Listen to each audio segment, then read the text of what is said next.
पारिवारिक संबंध के सिलसिले में कई प्रश्न लोग मुझसे करते हैं कि भाई there used to be joint family, now there are nuclear families, what is the impact in society as such. तो बहुत इंटरेस्टिंग बात यह है कि शास्त्र में 3 प्रकार के परिवार बताए गए हैं। पहले को कहते हैं पार्थिव रस। पार्थिव रस का अर्थ क्या है कि 2 लोग इसलिए संबंध बनाते हैं जिससे उस व्यक्ति से मुझे लाभ मिले, मुझसे उस व्यक्ति को लाभ मिले। दोनों स्वार्थी दृष्टिकोण से एक दूसरे को देख रहे हैं। Both have selfish intention.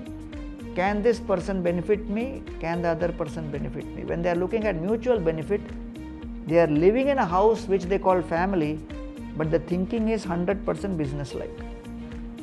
So therefore that is called parthiv ras, means there is a totally gross understanding.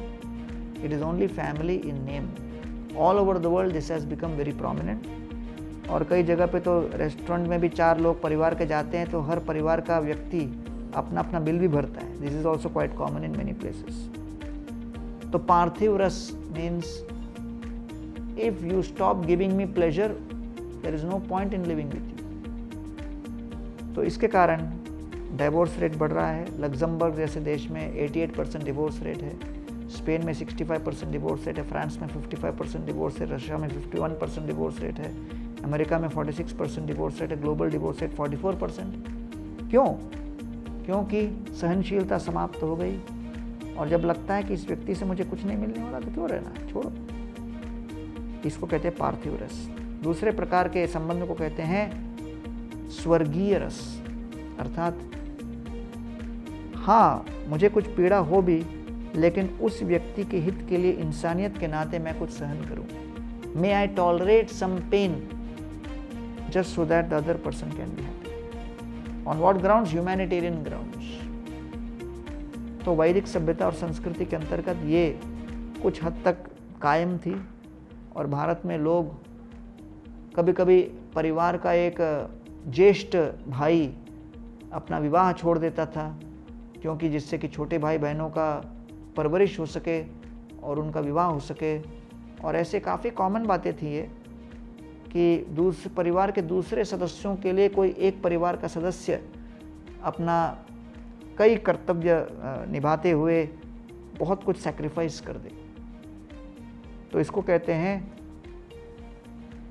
बहुत ही महत्वपूर्ण स्वर्गीय रस, अर्थात दूसरों को सुख मिले और उस सुख को देने के लिए हम पीड़ा सहन करने के लिए तैयार हो जाएं।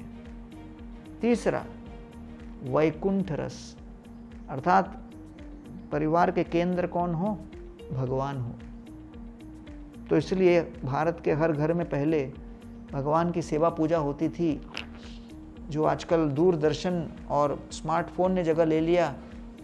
भारत में उस समय सनातन धर्म का बोलबाला अधिक था, तब उस समय हर घर में विग्रह होते थे, एक पूजा घर होता था जहाँ पर नियमित रूप से सेवा पूजा होती थी। परिवार के सभी सदस्य केवल औपचारिकता मात्र के लिए नहीं, लेकिन वास्तविक भाव के साथ उस भगवान के पूजा घर को, भगवान को अपने घर का एक अभिन्न अंग मांगते हुए चारों तरफ एकत्रित होते थे।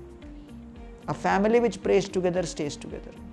तो गोल्डमैन सैक्स ने निकाला कि 2015 से 2025 के बीच में भारत का इंफ्रास्ट्रक्चर रिक्वायरमेंट इन्वेस्टमेंट लगभग $1.4 ट्रिलियन होगा, लेकिन उसमें $800 billion will come from family savings.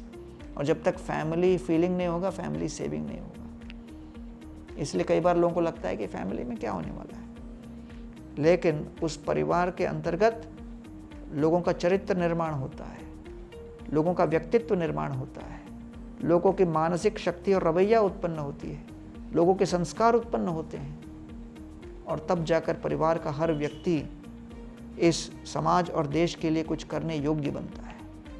इसलिए हमें चाहिए कि हम इंफ्रास्ट्रक्चर में इन्वेस्ट कर रहे हैं, इंडस्ट्री में इन्वेस्ट कर रहे हैं, आईटी में इन्वेस्ट कर रहे हैं, हम लोग रियल एस्टेट डेवलपमेंट में इन्वेस्ट कर रहे हैं, एजुकेशन में इन्वेस्ट कर रहे हैं, हेल्थ केयर में इन्वेस्ट कर रहे हैं। Are we investing in family as an institution? It is time to introspect, think about it and do the needful. Hare Krishna.